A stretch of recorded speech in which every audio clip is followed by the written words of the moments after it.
Então, vamos começar com a seguinte definição. Sejam I contido em R um intervalo e FG duas funções. A definição diz respeito a três entidades, um intervalo e duas funções. Nós dizemos que a função G é uma primitiva da função F no intervalo I, quando a F está definida no intervalo I, isto é, I está contido no domínio da F. A G, a função G, é diferenciável em I, e a derivada da G em X é F de X, qualquer que seja X, no intervalo I. Entendido? Então, por exemplo, tá? Como exemplo, você tem o seguinte, ó. Exemplo.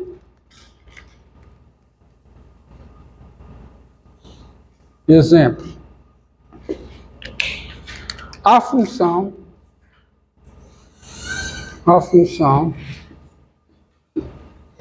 g de x igual a raiz quadrada de 2 menos x2, de 4 menos x2, por exemplo, 4 menos x2,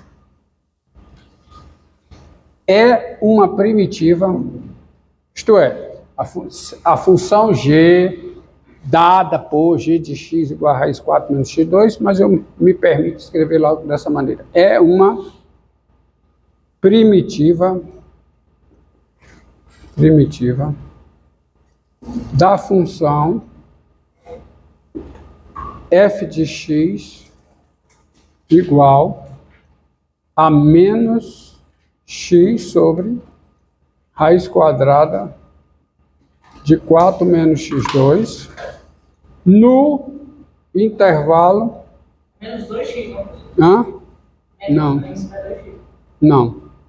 No intervalo menos 2, 2. Nesse intervalo menos 2, 2. Pois, vírgula, pois, três coisas acontecem. Primeiro, a função f, ela está definida no intervalo menos 2, 2. A função f está definida no intervalo menos 2, 2. Tá? Claro, né? A função f está definida aqui nesse intervalo. A função g é diferenciável, ela tem derivada em todos os pontos do intervalo aberto menos 2, 2. E tem a derivada da g em x. Se você calcular a derivada da g em x, dá 1, tá certo? Dá 1 sobre 2 vezes raiz quadrada de quê? De 4 menos x, 2 vezes menos 2x, que é quanto? Que é menos x sobre a raiz quadrada de 4 menos x2. Isso aqui claramente é f de x, qualquer que seja x, no intervalo menos 2, 2. Tá? Tá bom? Se você pegar, olha esse outro exemplo aqui, ó. Olha esse outro exemplo. Tá? Outro exemplo. A função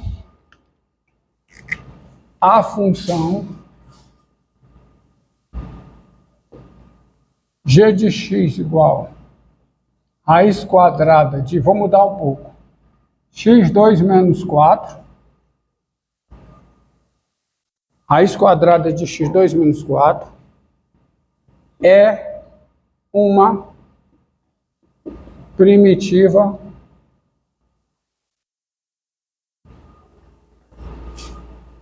essa função aqui, ela é uma primitiva da função f de x, vai colocar aqui, igual a x sobre raiz quadrada de x2 menos 4, aonde? No intervalo menos infinito menos 2 e em 2 mais infinito aberto. Por quê? Porque nos dois intervalos, em cada um desses intervalos, a f está definida, a g em cada um desses intervalos é diferenciável, e em cada um desses intervalos, a derivada da g em x é f de x, qualquer que seja x, nesse intervalo. Tá? Não? Entendido aí? Então, olha, veja bem, ó. A g não é uma primitiva da função f, aqui não cabe essa frase somente. Ela tem que ter um complemento. Qual é? Dizer aonde é primitivo, porque o conceito de primitiva é uma função g é ou não primitiva de uma função f no intervalo. Diz respeito a intervalo. Entendido? Vocês entenderam? Tá? Então você tem esse conceito. Outra coisa, tá certo? Outra coisa é que se você tem uma primitiva, você tem infinitas primitivas. Porque se você pegar uma primitiva e somar com uma constante, continua sendo primitiva. Se a constante é diferente de zero, tá certo? Então você observa o seguinte, ó. Outro exemplo, tá? As funções, vou colocar assim, as funções h de x igual a, vou colocar aqui, raiz quadrada de 4 menos x2 mais π e q de x igual raiz quadrada de 4 menos x2 mais 3, essas duas funções são primitivas da função f de x igual a menos x sobre raiz quadrada de quê? Quadrado de 4 menos x2, aonde? No intervalo menos 2, 2. São duas primitivas distintas. De fato, se há uma primitiva, há infinitas primitivas. Por quê? Porque se a função g é uma primitiva da função f no intervalo, a soma de g com qualquer constante é também primitiva da função f nesse intervalo. Então, eu não só tenho uma primitiva, eu tenho infinitas primitivas. Mas, se eu conhecer uma primitiva de uma função no intervalo, eu conheço todas. Porque todas as primitivas diferem por uma constante. Ou seja, quando eu tenho uma primitiva e a essa primitiva eu somo constantes, variando a constante em R, quer dizer, para toda constante, tá certo? Variando a constante R, eu obtenho todas as primitivas. Porque é esta proposição aqui, ó. É um corolário desta proposição que já foi demonstrada. Proposição. Sejam I contido em R, um intervalo, e F, uma função. Se, primeiro, F é diferenciável em I. Desculpe, a primeira hipótese é F é contínua em I.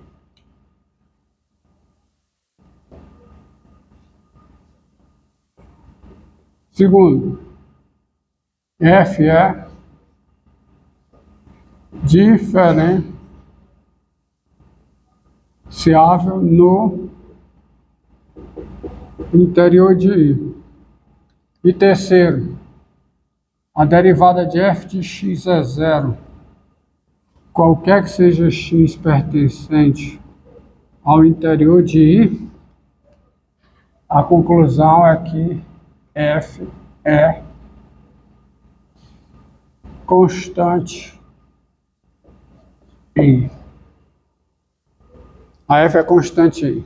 Porque o resultado, né? Vocês lembram do resultado? Se a derivada é positiva em todos os pontos de I, a f é estritamente crescente em I.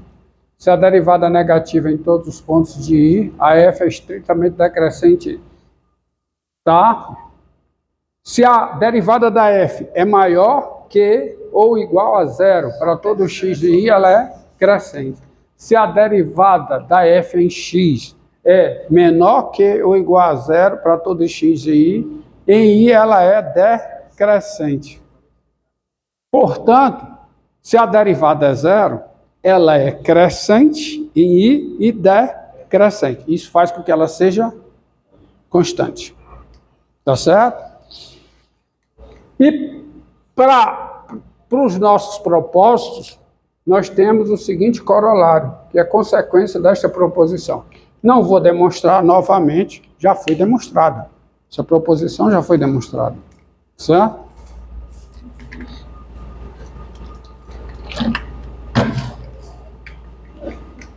E aí eu tenho a seguinte proposição.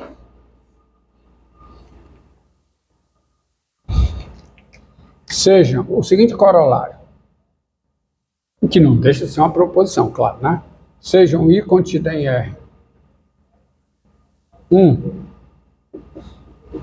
Intervalo I, F, G e H, três funções. Três funções. Se G e H são primitivas de F em I, então G menos H é uma função constante em I. Ou seja, se duas funções são primitivas de uma função, de uma mesma função no intervalo I, nesse intervalo as duas diferem por uma constante. Moral da história, se eu conhecer uma primitiva de uma função no intervalo I, eu conheço todas as primitivas dessa função. Basta conhecer uma. Porque para obter todas as outras é só somar constante. E aí, com C, com a constante C variando em toda a reta, eu percorro todas as primitivas da função no intervalo I. E a prova disso é simples, desse corolário. Esse corolário dessa proposição de cima. É, corolário da proposição de cima, claro. Porque é o seguinte, olha, ó, veja que é corolário, ó. Admita as hipóteses. Admita as hipóteses. Podem escrever tudo de novo, tá? Admita as hipóteses. Daí você tem, primeira conclusão, a F está definida em I. Tá bom? Porque se G é primitiva de F, a F, por definição, está definida em I. Segundo, a G e a H são contínuas em I, porque elas são diferenciáveis em I. Porque elas não são primitivas? Se elas são primitivas de F em I, elas precisam ser diferenciáveis em I. Olha aqui. Olha cá, cara. Se liga, garoto. Não dou tuas contas. Tá? Se é primitiva em I, tem que ser diferenciável. Então, se elas são diferenciáveis em I elas são contínuas. Se as duas são contínuas, a diferença delas é o quê? Contínua. em I. As duas são diferenciáveis em I. Então, a diferença delas é diferenciável em I. E se é diferenciável em I, é diferenciável no interior de I. Em interior de I. E quem é a derivada da G menos H em X, para todo X no interior de I? É G' de X menos F' de X menos o quê? H' de X. Mas, por hipótese, isso é o quê? F de X menos F de X, porque G e H são primitivas da mesma função F. E se vale para todo X aí, por força maior, vale para todo X aonde? No interior de I. Então, a função G menos H satisfaz as hipóteses desta proposição. Portanto, G menos H é constante. Então, portanto, Então eu posso somar uma constante H que ela vai. G menos H é constante. Tanto faz. Se G menos H é constante, H mais uma constante dá G, G mais alguma constante dá H. Tá bom? Diga. Qual é a diferença de estar no interior de I e estar em I? O que é o interior do intervalo? Você tem que saber o que é o interior do intervalo. Foi definido aqui. É o intervalo sem os seus limites. É só para garantir que é verdade. Tá?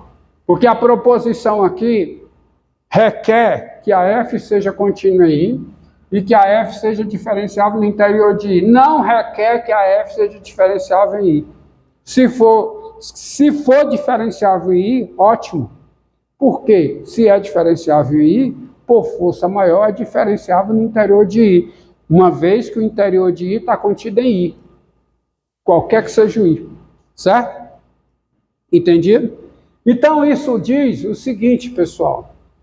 Se eu conheço uma primitiva G de uma função F no intervalo I, eu conheço todas as primitivas da F.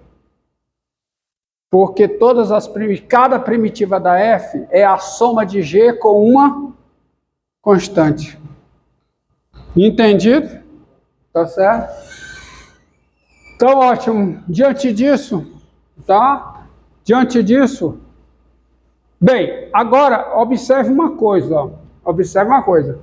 Esta proposição, a definição de primitiva e esta função e esta proposição dizem respeito a intervalos. Tá? Não diz respeito a domínio. Não necessariamente ao domínio, porque o domínio de uma função pode não ser um intervalo. O que é que eu quero dizer com isso? Quer dizer que isso é o seguinte, ó, é que a função G de R asterisco em R, dada por, tá filmando aqui, garoto? Dada por G de X igual a menos 1 sobre X mais 3, se o X é positivo, e é menos 1 sobre X menos 5, se o X é negativo. Quem é a derivada dessa função? Quem é? O domínio dela é asterisco. Quem é a derivada dessa função? Quem é? 1 sobre x2. É 1 sobre x2 se o x é positivo, e é 1 sobre x2 se o x é negativo. Porque no intervalo dos positivos, a função g coincide com essa função. E essa função é diferenciável no intervalo dos positivos. E aí tem aquele célebre resultado. Se duas funções coincidem no intervalo aberto, e nesse intervalo uma delas é diferenciável, a outra também é, e as duas têm a mesma derivada ao longo desse intervalo. Portanto, essa função aqui, tá certo? É uma primitiva da função f de R asterisco em R, dada por f de x igual a quê? Qual é a função? F de x igual a 1 sobre x2, qualquer que seja x diferente de zero. E falta completar a frase, porque essa função é uma primitiva onde? É uma primitiva no intervalo dos positivos e no intervalo dos negativos. O conceito de primitiva faz menção a intervalo, tá? Então, ó, e esta proposição também diz respeito a intervalo. Observe que a g e olha, essa função g, veja bem, ó, olha aqui, essa função g é uma primitiva